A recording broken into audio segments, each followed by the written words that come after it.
Hello and welcome to another tutorial in CATIA V5 R20 from beginner to advanced. And in this particular tutorial I would be telling you about the coincidence geometrical constraint option. So in order to illustrate that, first click on start, mechanical design, part design, enter the part name and click on OK. So click on the sketch option, select any one of the planes in which you want to draw as in the previous tutorials as you did. So in this particular tutorial I'll be telling about coincidence geometrical constraint. So in order to show that particular constraint, I need to draw certain lines. So I draw one line over here and another line over here. So now what if I want to coincide this point with this point?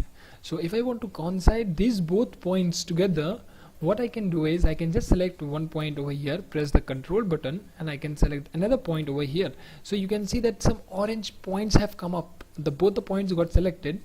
Now once both the points got selected over here, click on constraint defined in dialog box.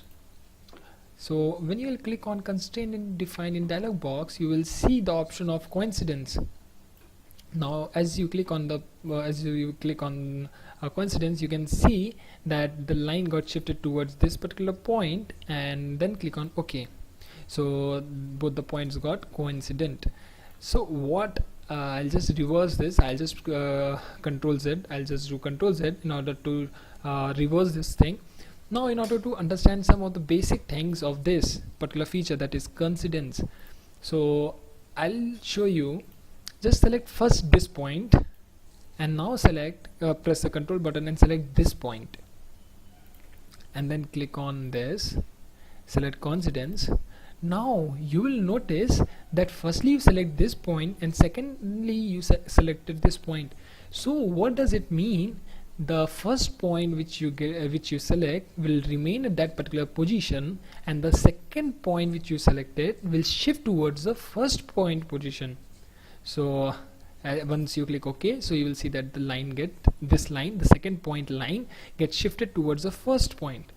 Now what if I'll do it in reverse? If I select this point first and secondly I'll select this point, so I'll just check it.